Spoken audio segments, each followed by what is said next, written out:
EasyJet was founded in 1995 by Stelios Hadjilayanou. It flies short-haul to 118 destinations. It has 171 planes and 58 future orders.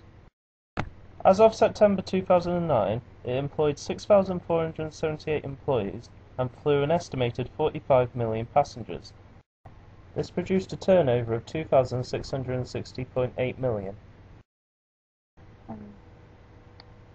Energy crisis is defined by the shortage of oil and the increased price of aviation fuel. EasyJet is trying to reduce fuel consumption by using new fuel-efficient aircraft, flying short-haul only, using less connecting flights, and avoiding busy airports, resulting in a quicker turnaround and using less fuel.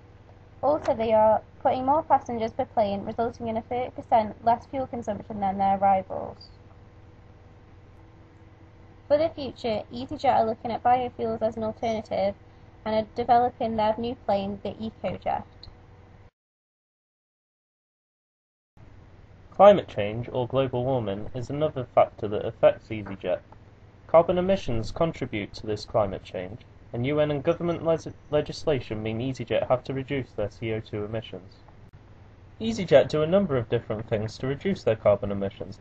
For example, they have a near paperless system, they have quicker turnaround times, they have less connections, they only fly short-haul, they use new aircraft, which have an average age of only 3.5 years, and they use the carbon offsetting system.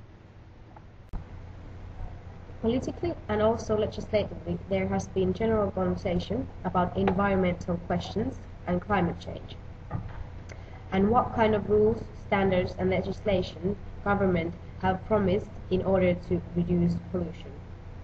Economically, in recent years, low-cost carriers have tremendously increased their market prospect and share. But in kaleidoscope, the global economic downturn in 2008 and 2009 has dramatically affected other traditional players in the airline industry due to the big need of cutting costs. This is greatly defined through social factors, as flying is seen ever more as just transportation, going from place A to place B. Also, business customers are revising their flying needs and are less likely to buy expensive business and first-class tickets. Technologically, after low-cost companies have moved to online bookings, it might change the overall common practice in the field and affect also to traditional companies. Constant development towards more environmental friendly flying and aircraft gives pressure for the whole industry. Environmentally, debate about environmental effect, global warming and carbon footprint, reducing pollution, and the fact that the energy crisis is just around the corner are some major concerns to all in aviation business.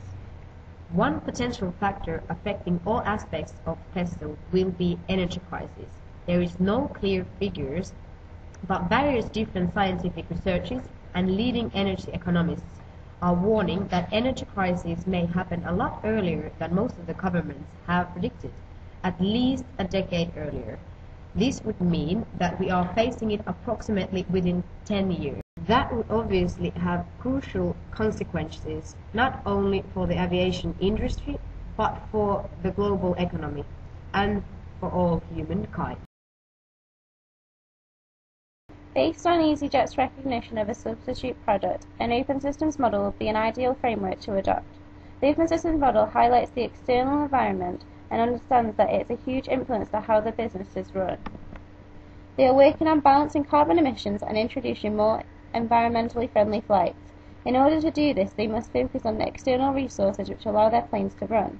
They need to adapt and create in order to touch upon a more effective resource. As well as open systems, they need to create a balance and a structure in which goals need to be achieved, so they can also use aspects of the rational goal model to become more efficient when focusing on the external environment. EasyJet operates in one of the most competitive markets, particularly in price. Managing profit margins is a challenge, specifically concerning roller coaster price changes in air petrol that are hard to predict. Once they have identified their plans to tackle the energy crisis, they need to implement the business models in order to be successful and effective.